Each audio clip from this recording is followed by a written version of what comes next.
Hello everyone, back again, and I've been looking at new phones recently, and one of the new trends in new phones is telephoto lenses, right? It's like one of the big selling points, like the new Note 20 Ultra, the new S20 Ultra, it's got that 100 times space zoom tattooed on the chassis, right? And I was sort of thinking, using my phone to record videos, because I'm using the camcorder at the moment, and my current phone, Note 9, it's got quite a narrow field of view when you're recording videos because it's got that electronic image stabilization. So you don't really get to see as much. And then obviously there's the allure of the new phones with that like 5 times optical zoom. So I had a little look around because I've had lens kits and things before. So I had a look around and I managed to find this. It's a 6-in-1 camera lens kit. So this basically is going to give you, if it works anyway, all the features of the new really expensive phones, but for a lot less money. I think this costs less than £25. I'll put the price up on screen. And I'm starting to wonder if I should rename all these videos to my Amazon addiction, because everything I've shown on this channel so far has been from Amazon. I should probably look somewhere else. I'm so bored right now. Psst. Psst. Hey, why don't you log on to Amazon and buy some more stuff? That'd be a good idea, right? But yeah, I got this a few days ago, and I had a brief little peek at it, but not too much recently. So if I just let you have a look, so you got some general tips there on the box. 6-in-1 lens kit for smartphone. And then that's just the outside box. Obviously they're showing it off with the actual thing there.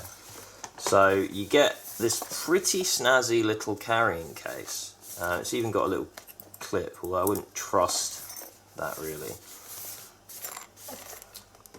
Let's read that the way. Right, so let's unzip it. Oh, wrong way. Let's go for the one that's actually a zip. The least smooth zip ever. That's all one thing. Right, let's open up this bad boy. You can see, oh, we got all our stuff, which is already falling out. Now, you do get a little tripod with this, so let's have a look at that. Not too bad. You get yet another smartphone grippy thing, so oh, that's a bit stiff. You do that and it opens up for you.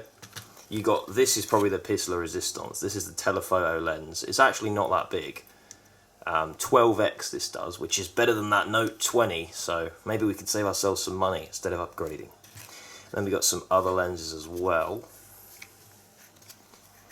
What's this one? Oh, we got fisheye lens, wide angle, telephoto. Oh, so we got 2x telephoto lens, which is pretty cool. So replicate what's on the phone already if you don't have any telephoto on your phone. Macro. 25x macro. That's pretty nice. This is obviously the clip which goes on your phone. So if you are a scaredy cat when it comes to your lens, you're scared of scratching it, then don't buy this because you have to put this basically directly on your lens. Some goodies.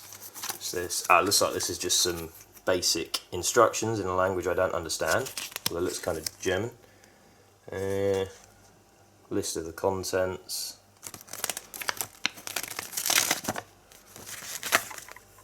Oh, and some sample footage. We'll have to see if we can actually get as good as what they're showing here.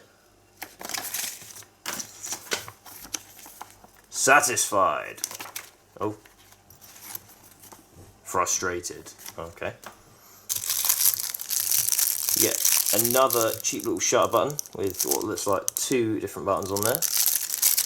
And a little thing. We're not going to use that. I've got an S Pen. And a nice little lens cloth for cleaning. Very nice. Right, so I got my phone here. Good old faithful. With the strap that I had on earlier, which I'm still using. Not 100% convinced yet, but it is good. And let's take off my case because, actually let's just check whether this is compatible with a case. I don't think it's going to be. Let's try the big boy lens. Look at that.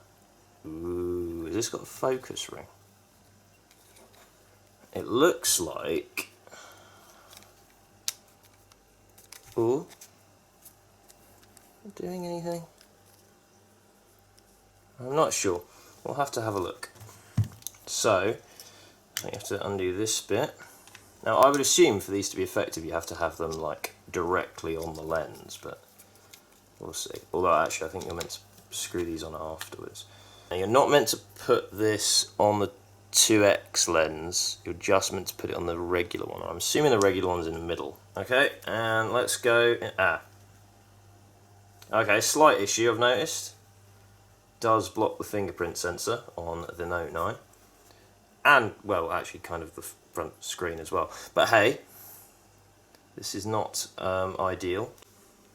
Okay, so I had a quick play around with it, trying to use it with the case, and it doesn't work with the case, at least not if you've got a fairly thick case like this.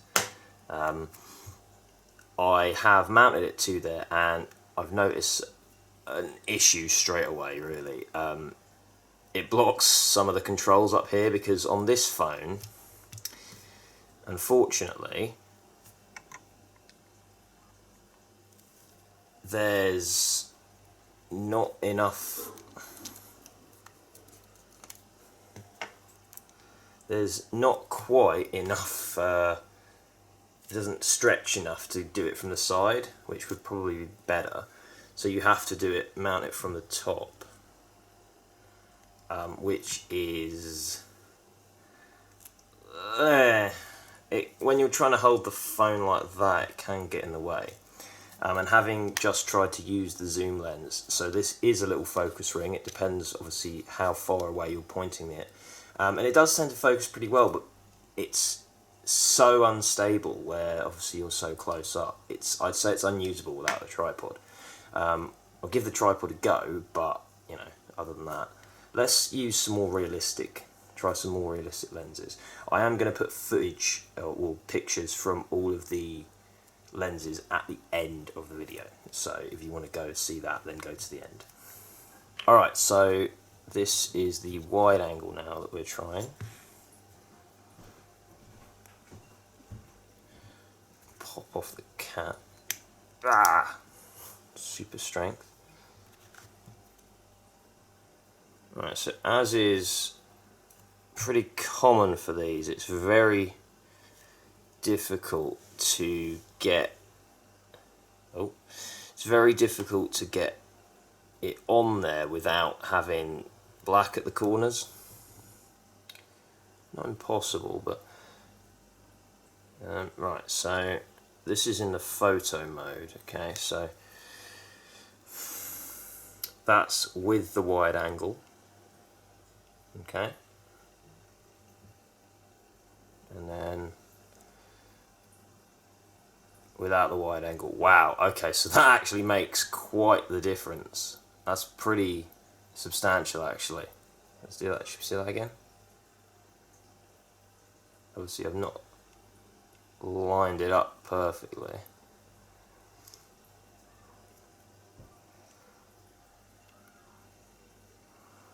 So with that, you can definitely notice a difference there, I think. Fish eye lens.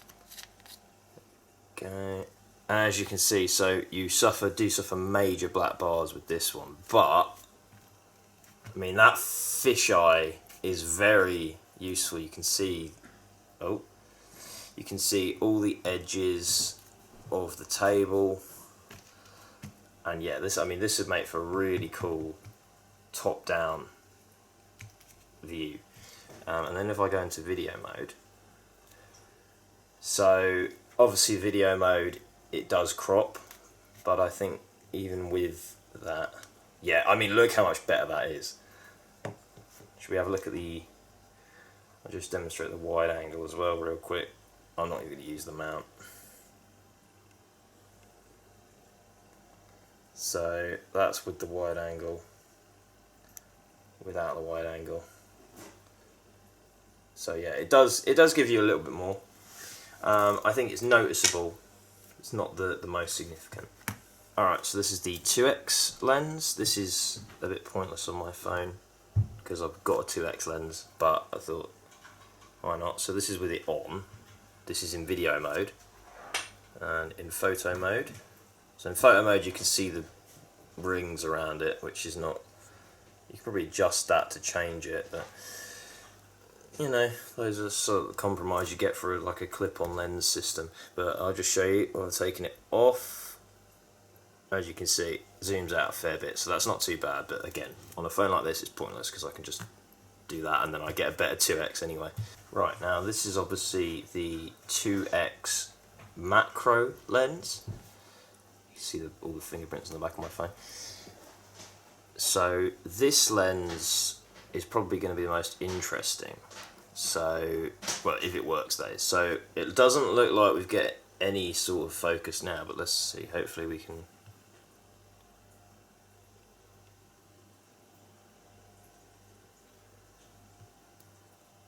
Wow. Okay. Can you see that?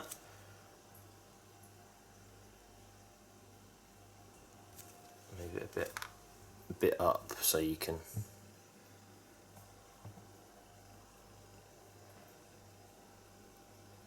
That's pretty cool. I mean, the focus is finicky because it doesn't do anything until you get close enough. Like, it's just blurry as all hell, but look at how close in you can get. That's pretty cool. And then, just for comparison, take that off. This is how close you can get normally. As you can see, even at that range, it's not focusing. Not focusing. And it's kind of focusing. Now, if I go into Pro mode, and this is in pictures as well now, it's going to be easier for it to focus when it's static. But so let's go. So in fact, this is the closest focus. Now, forgive me for the colour. I'm rubbish at it. Yeah, so you just can't get to the same level anywhere near. So that macro lens is really cool if you want to play around photographing bugs and small flowers and things. That is definitely a good one. And that's going to be quite usable day to day as well. It's small and yeah, you don't have the issue of trying to keep it steady with the telephoto. And also it didn't seem to really suffer from the black bars as much as or black corners as much as all these other ones did, which is good. But the main thing right now with this phone, with this setup, is that I don't like is that you have to take your case off. Because, you know, if I'm going outside to take pictures, I don't really want to take off the main thing that's protecting my investment. Spread them. Doesn't spread very far, and it doesn't. No, it doesn't look like it's a retractable one. How does it hold up? It's not too bad actually. Alright, so there you are. That's what it looks like with the tripod. And the camera attachment. Looking the business. But I think what we're going to do now is we've had a quick look at all these lenses in here. I'm going to give you guys some sample pictures and maybe some sample videos, see what we can accomplish with this, whether it's actually usable or not, and then I think we'll come back. Starting off, I've included the two main cameras on the phone, the 12 megapixel and the 2x, just for a baseline comparison. You can see the detail's pretty good, and I should note that all pictures were taken in good daylight, approximately the same distance. This is the external 2x. There's a lot of black corners, as you can see, and it doesn't really zoom that much compared to the other ones. The 2x built in is substantially better. Then we're on to the fisheye. This is really good for top down, but I think head on it doesn't really do much. You've just got those massive black bars around the side and it distorts a fair bit. I don't think it's good unless you're doing action cam style stuff. The external wide angle, as you can see, is quite impressive outdoors. Compared to standard, it shows quite a bit more, as you can see. Yeah, definitely impressed. This is the 12x. It's not that impressive. There's a lot of distortion around the edges. and it's just very hard to focus. I had to use the tripod with all the 12x shots. As you can see, you can get better with digital zoom. Now this is the macro shots. I think they look really good actually. They're very hard to focus because it's so close in, but I think it's worth it. Definitely a fun one to play around with. So yeah, I mean overall, I wouldn't recommend it. I don't think that it's worth the money. And that's not because it's a bad product, because pretty much all the lenses do what they say on the box, right? In terms of its execution, it does about as good as it can, but the problem is smartphones aren't really designed to use external lenses, and I just don't think that the effects you get are really worth the trade-off. I think if you want a phone with really good camera capabilities, you're just going to have to plump up for one of the more expensive newer phones like the S20 Ultra or the Note 20 Ultra, right? If you want like that really good telephoto, really good zoom, and really good ultra wide. I mean, ultra wide's available on a lot of phones now. It's mainly just the zoom you have to lose out on if you want to save some money. Or the second option is you could go out and buy yourself a DSLR or a camcorder, right? Probably a DSLR if you're taking photos, because then you've got pretty much all the benefits. You've got a grip that you can actually keep steady because it's not razor thin. You've got actually a better camera sensor anyway that you're making the most of with that lens, and a way better optical zoom than you could really ever get on a smartphone. And that, you know, you can get a half decent DSLR for sort of 300, 400 pounds. I mean, yeah, they're not going to be pro grade, but they're going to be good enough for what you want to take pictures of, especially if you're good with a camera, right? And that's the main thing with that. So yeah, I think save your money, don't buy these, and just get yourself a new phone if you're really set on a good camera on your phone. Or, you know, just keep with what you've got. I mean, this, I'm probably going to end up upgrading, but the camera on this is more than good enough, really. Anything else is just unnecessary. Well, I hope you liked the video. I will see you guys next time. Bye-bye.